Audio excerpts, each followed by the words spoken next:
Corona की रफ्तार के साथ एक्टिव केस की संख्या लगातार बढ़ रही है। दिल्ली में शनिवार को संक्रमण दर बढ़कर 4.48% हो गया।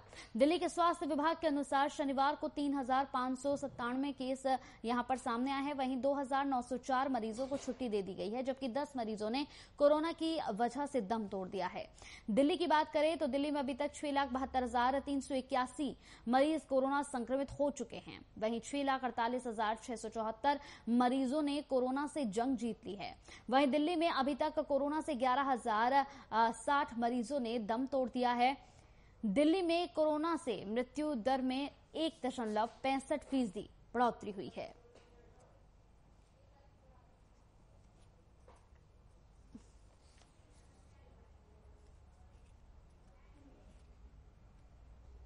चलिए बात कर लेते हैं कासगंज की। कासगंज जनपद में महिला को प्रताड़ित किए जाने का सनसनीखेज मामला सामने आया है। मामला जनपद के सिरपुरा थाने का है, जहां बरेली निवासी महिला ने एक युवक पर शादी के नाम पर शोषण करने का आरोप लगाया है। इस मामले में पीड़ित युवती ने थाने में युवक के खिलाफ लिखित आवेदन देकर कार्रवाई की मांग की है। पुलिस फिलहाल पूरे मामले को दर्ज करते हुए आरोपी युवक की छानबीन में जुट चुकी है।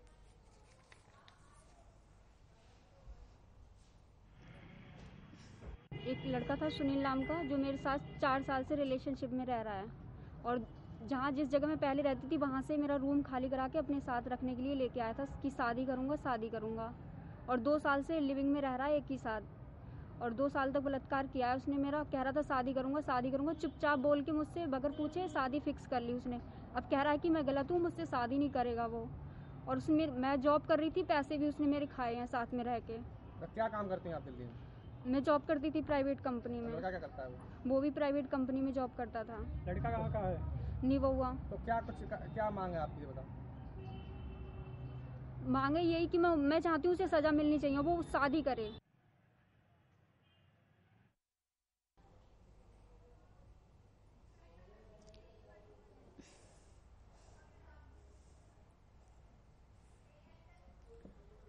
अहमदाबाद के अगोरा मॉल में यहां ग्लैम अप का ऑडिशन किया गया, जिसमें मिस मिस्टर और यहां पर काइट्स का शो रखा गया। शो की ऑर्गेनाइजर और चीफ जूरी में मिस इंडिया इंटरनेशनल की फर्स्ट रनर अप हाजिर रही। शो में सबसे बड़ी बात यह थी कि शो में ऑडिशन फ्री थे, साथ ही जीतने वाले को उनकी कंपनी में काम करने का मौका भी दिया जाएगा। ये शो ऑडिशन गुजरात के 4 अलग अलग शहरों में होगा। इस शो में एक छोटे से गांव से miss India international first runner up हुई काव्या बाजा बनी, जिनसे खास बातचीत की हमारे संवाददाता जयेश प्रजापति ने। आज अपने साथ जुड़ गए हैं मिस इंडिया इंटरनेशनल के फर्स्ट रनर पर, उनसे सीधे ही बात करेंगे। मैडम, किस तरह से ये शो है, किस तरह से कितने दिन चलेगा, उसके बारे में जानकारी। फर्स्ट ऑफ तो इस शो का नाम है ग्लैमर फैशन वॉक, जो 4 सिटी में होने वाला है उनका ऑडिशन। ठीक है, पहला ऑडिशन है अहमदाबाद में अगोरा मॉल में लिया गया है अभी, जहाँ पे हम इंटरव्यू दे रहे हैं। तो यहाँ पे ऑडिशन के बाद जिस कंटेस्टेंट का सिलेक्शन होने वाला है उनके 3 दिन का फिनाले होगा, जिसमें 2 दिन का ग्रूमिंग होगा और तीसरे दिन फिनाले होगा। यानी किस तरह का कॉन्सेप्ट है आपका? फ्री ऑडिशन है तो दूसरी जगह पे सब जगह होते हैं, सीख लेते हैं, किस तरह से आपकी सोच है, किस तरह से ये कार्य करोगे? बहुत सारे ऐसे शो होते हैं, पर हमने यहाँ पे प्री ऑडिशन रखा है क्योंकि मैं एक छोटे से गांव से आई हूँ और मैंने बहुत सारा स्ट्रगल किया हुआ है। और मैंने कई शो में देखा है कि पैसों के लिए कई सारे कंटेस्टेंट होते हैं कि जो पार्टिसिपेट नहीं कर पाते हैं। तो इसके लिए यहाँ पे फ्री ऑडिशन, फ्री रजिस्ट्रेशन रखा है, जो दूसरे छोटे गांव से और छोटे गांव की जो लड़कियां हैं वो यहाँ पे पार्टिसिपेट कर पाए और अपना टैलेंट दिखा पाए। तो जैसे मिस इंडिया इंटरनेशनल फंड है, उनका साफ कहना है कि कई ऐसी लड़कियां जिनका टैलेंट होता है तो पैसों की वजह से या कोई गाइडेंस की वजह से रह जाते हो और ये आगे नहीं आ सकते। अहमदाबाद से जयेश प्रजापति।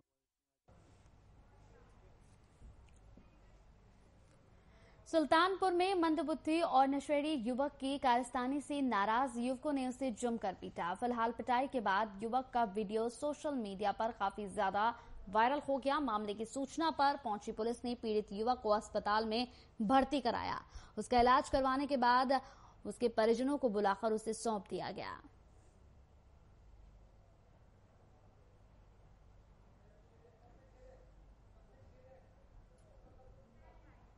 इतना मारे क्या? अरे ए भैया, अरे राजू इंसान है, का मार दो बाटा है।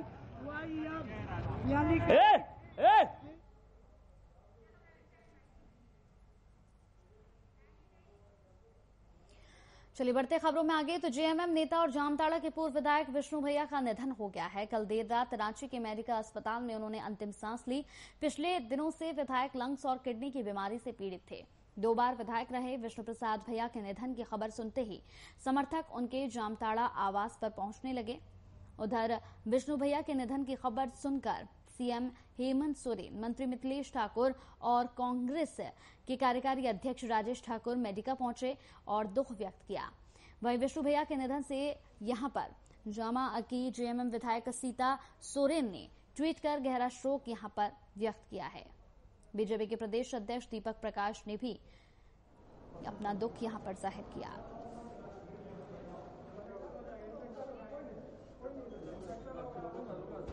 जनता के लिए एक अपूरणीय क्षति है जिससे निकट भविष्य में पूरा धरा नहीं जा सकता है। और ये एक ऐसे राजनेता थे जो दलगत भावना से ऊपर उठकर राज्य और अपने क्षेत्र के जनता के विकास के लिए काम करते थे और जमीन से हमेशा राजनीति से जुड़े रहे।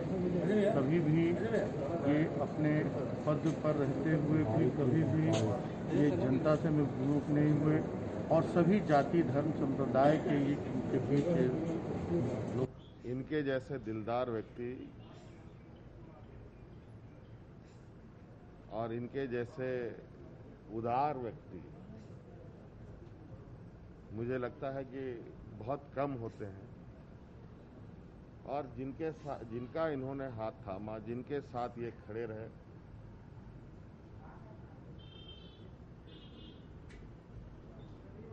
वो उन्होंने हमेशा से ये अपने आप को साबित किया कि जो जिनके साथ है वो हमेशा उनके लिए किसी भी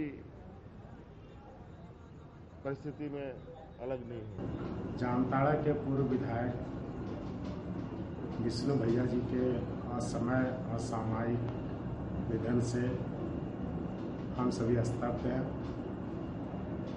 जामताड़ा के लोकप्रिय विधायक थे,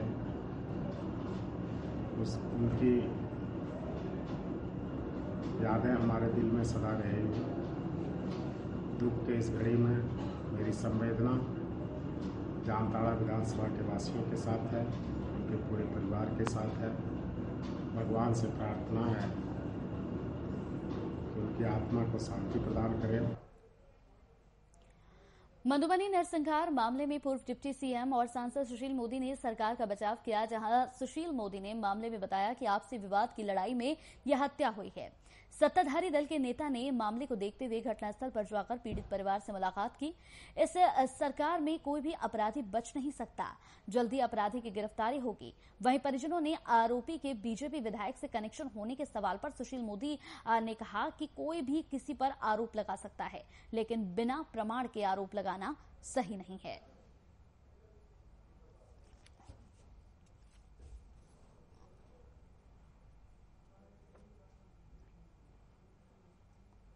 भारतीय जनता पार्टी के भी जो माननीय मंत्री हैं नीरज जी, वो भी घटनास्थल पर गए थे। जदयू के भी जो प्रवक्ता संजय जी वो भी गए थे। और जो भी घटना घटी है, 2 समूहों के बीच जो संघर्ष हुआ है, जो भी घटना बहुत ही दुखद है और पुलिस कार्रवाई कर रही है और कई लोग गिरफ्तार किए जा चुके हैं। और देखिए, सरकार में कोई बचेगा नहीं, अपराध करने वाला व्यक्ति बच नहीं सकता। देखिए, भारतीय जनता पार्टी के भी जो तो बीजेपी प्रदेश कार्यालय में बीजेपी वाणिज्य प्रकोष्ठ की महत्वपूर्ण बैठक की गई। इस बैठक में केंद्र सरकार के जीएसटी और मोदी सरकार के व्यापारियों को दिए जाने वाले अलग अलग योजनाओं पर चर्चा की गई। वहीं मंत्री प्रेम कुमार ने बैठक को लेकर जानकारी देते हुए कहा कि इस बैठक में केंद्र सरकार की योजना पर चर्चाएं की जा रही हैं। वहीं बढ़ते अपराध और मधुबनी नरसंहार पर सवाल पूछे जाने पर मंत्री जी ने कहा कि यह घटना काफी दुखद है। जो लोग भी दोषी हैं उन पर कड़ी कार्रवाई सरकार करेगी। मौके पर पूर्व मंत्री नंदकिशोर यादव, प्रेम कुमार सहित तमाम लोग मौजूद रहे।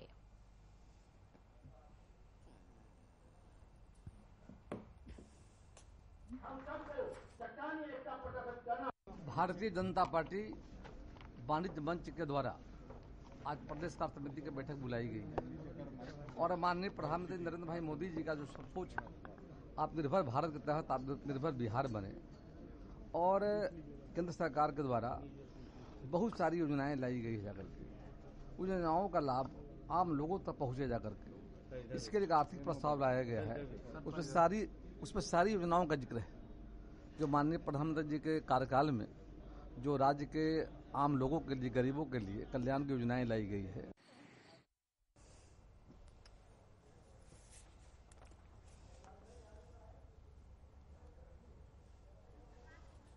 इस पूरी खबर पर ज्यादा जानकारी के साथ संवाददाता अनुप्रकाश हमारे साथ फोन लाइन पर जुड़ गए हैं। अनुप्रकाश, बीजेपी प्रदेश कार्यालय में बीजेपी वाणिज्य प्रकोष्ठ की महत्वपूर्ण बैठक की गई है। इस बैठक में क्या कुछ फैसले लिए गए, किन किन मुद्दों पर बातचीत हुई?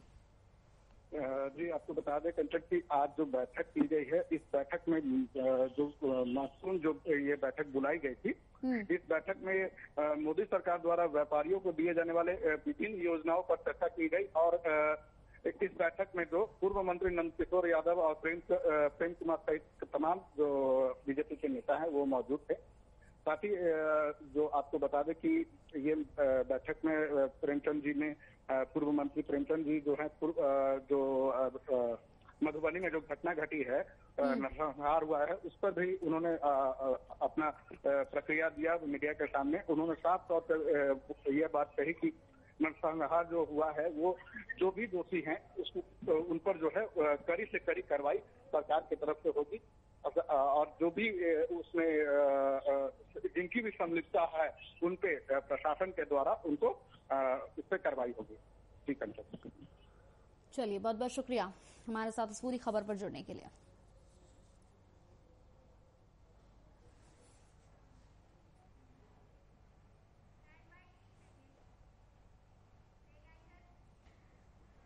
मधुपुर में चुनाव होने को हैं और सत्ताधारी और विपक्षी पार्टियां अपने दावों को लेकर जनता को लुभाने का प्रयास कर रही है। राज्य में रोजगार एक अहम मुद्दा बनकर सबके सामने खड़ा हुआ है। झारखंड की मौजूदा सरकार द्वारा मनरेगा श्रमिकों को मजदूरी दर 198 से बढ़ाकर 225 कर दी गई है, जिसको लेकर बीजेपी ने गठबंधन सरकार पर तंज कसा है। साथ ही आपको बता दें कि इसे ऊंट के मुंह में जीरा उन्होंने यहां पर बताया है।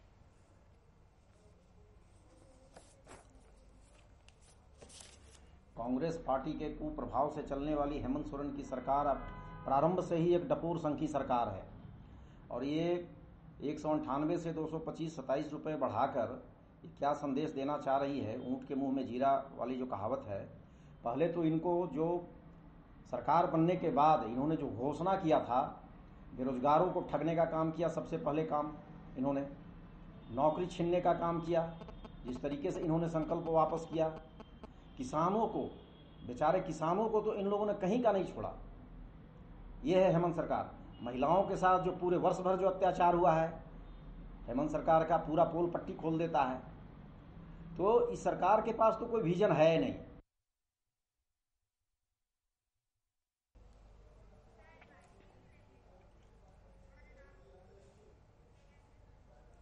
यूथ प्रोफेशनल कांग्रेस ने रोजगार आपके द्वार कार्यक्रम के तहत सिलाई केंद्र का उद्घाटन किया। वहीं कार्यक्रम का मकसद था कि आर्थिक रूप से कमजोर वर्ग की महिला को ट्रेनिंग देकर उन्हें सशक्त बनाया जाए, जिससे आने वाले समय में उन्हें रोजगार मिल सके। इस ट्रेनिंग प्रोग्राम में महिलाएं विशेष रूप से शामिल हुई।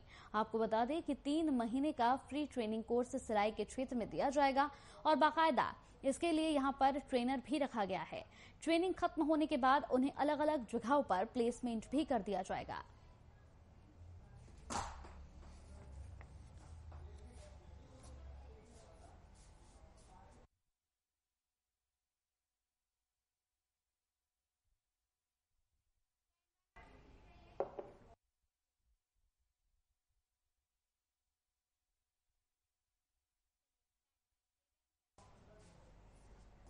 झारखंड में 1 अप्रैल से 45 साल या इससे ज्यादा उम्र के सभी लोगों को कोरोना का टीका यहां पर दिया जा रहा है। इसी कड़ी में राज्य के पेयजल और स्वच्छता मंत्री मिथिलेश ठाकुर का भी टीकाकरण हुआ। आपको बता दें कि राज्य में अभी तक हेल्थ केयर फ्रंटलाइन वर्कर्स 45 से यहां पर 59 साल के गंभीर रोगियों और बुजुर्गों को ही कोरोना का टीका लग रहा था, लेकिन अब सभी लोगों को कोरोना का टीका दिया जा रहा है।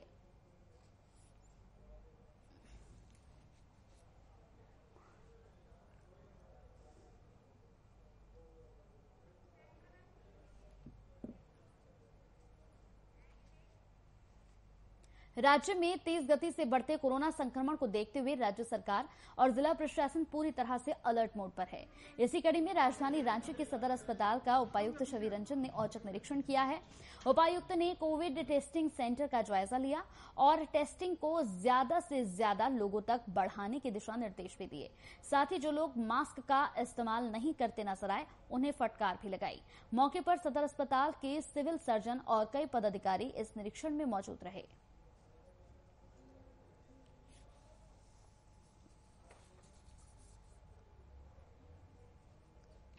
प्रचार प्रसार किया जा रहा है और इन्फोर्समेंट भेजे जा रहे हैं। दुकानों, प्रतिष्ठानों और खुले स्थानों पर भी लोगों को समझाया जा रहा है, मास्क पहना जा रहा है। इसके अलावा DTO के द्वारा भी वाहन चेकिंग अभियान भी चलाया जा रहा है ताकि मास्क बिना पहने जो लोग इन्हें फाइन भी किया जा रहा है। इसके अलावा मैं यही चाहूँगा कि देखिए इन्फोर्समेंट एक साइड है पॉइंट का, दूसरा पॉइंट ये है कि जनता अपने आप को खुद रेगुलेट करे, सेल्फ डिसिप्लिन और SMS फॉर्मूला का पालन करे। ये आवश्यक है। मास्क अवश्य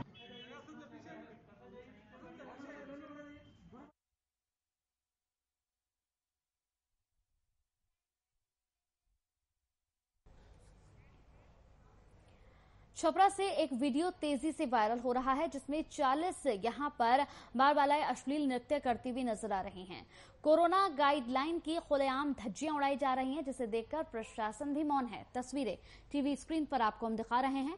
एक तरफ कोरोना के बढ़ते प्रभाव को देखते हुए हर इंसान यहां पर परेशान है। केंद्र और राज्य सरकार नियम बनाकर लोगों को इसका पालन करने का लगातार निर्देश दे रही है, तो वहीं दूसरी तरफ प्रशासन के नाक के नीचे सांस्कृतिक कार्यक्रम आयोजित कर यहां खुलेआम नियमों का उल्लंघन किया जा रहा है और बाल-बालाओं को बुलाकर यहां ठुमके लगवाए जा रहे हैं। कोरोना गाइडलाइन की किस तरीके से धज्जियां उड़ाई जा रही हैं, ये टीवी स्क्रीन पर हम आपको दिखा रहे हैं। एक तरफ लगातार राज्य सरकार, केंद्र सरकार लोगों को समझा रही है कि कोरोना गाइडलाइन का पालन किया जाए।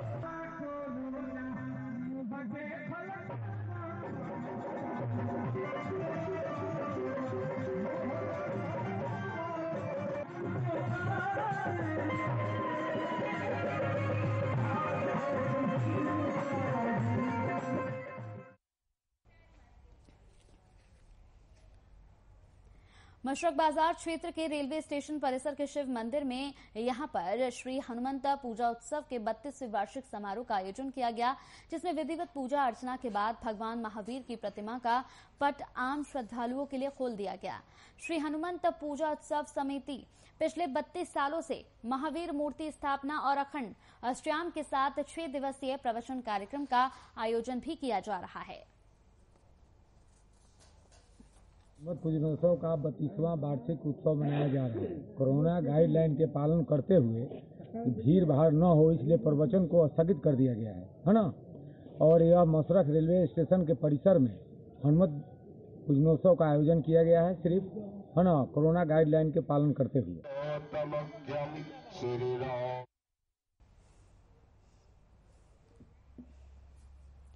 और अब बात सीतामढ़ी की करेंगे। सीतामढ़ी में आग लगने से दर्जनों किसानों के खेत जलकर पूरी तरह से राख हो गए। बता दें कि 20 एकड़ खेत में गेहूं की फसल तैयार थी जो अब राख में तब्दील हो गई है। वहीं ग्रामीणों के प्रयास से सैकड़ों एकड़ में लगी तैयार गेहूं की फसल को जलने से बचाया जा सका। आग बुझाने के घंटों बाद फायर ब्रिगेड के आने पर किसानों में काफी नाराजगी भी देखने को मिली। घटना के 2 घंटे बाद पुलिस और सीओ ने घटनास्थल पर पहुंचकर स्थिति का जायजा लिया।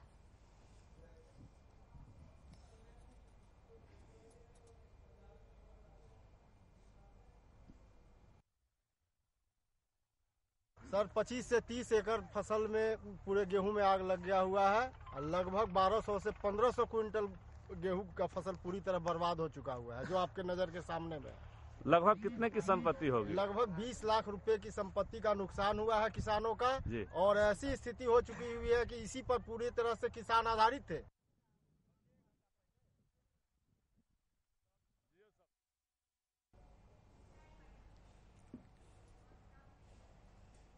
वहीं दुमका नगर थाना क्षेत्र के ग्रांट स्टेट मोहल्ले में आपसी रंजिश को लेकर गोलीबारी हुई।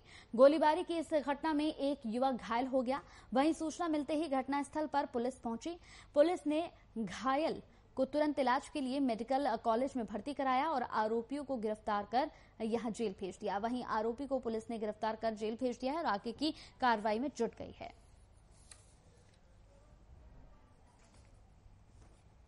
फायरिंग दो फायरिंग हुआ है, उसका हाथ नीचे की तरफ। रोहित शर्मा नाम का एक अपराधी जो मेरे बगल में रहता है, जो रिश्ता में मेरा लगता है, वो आकर के बोलता है कि यहाँ तुम लोग क्यों रहता है, यहाँ से भाग जाओ तुम।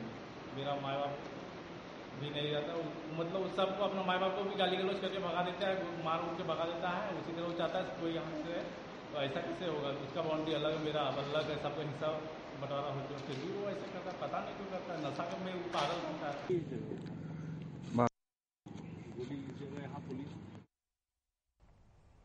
औरंगाबाद से एक बार फिर से मानवता को शर्मसार करने वाली तस्वीर सामने आई है, जहां एक युवती के साथ दो युवकों ने एक घर में बंद कर न सिर्फ दुष्कर्म किया बल्कि अश्लील वीडियो भी बना दिया। यही नहीं, जब पीड़िता ने विरोध किया तो उसका अश्लील वीडियो परिजनों के मोबाइल पर भेज दिया गया। घटना नगर थाना क्षेत्र की है। परिजनों ने महिला थाने पहुंचकर पूरे मामले की जानकारी दी, जिसके बाद पीड़िता के बयान पर थाने में प्राथमिकी दर्ज की गई।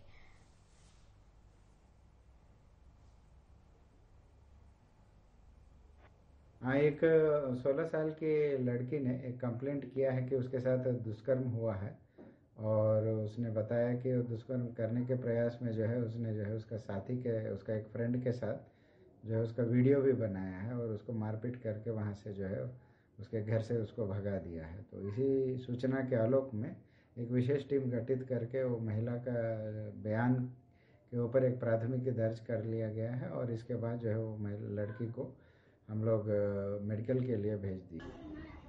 वही बोल दीजिएगा।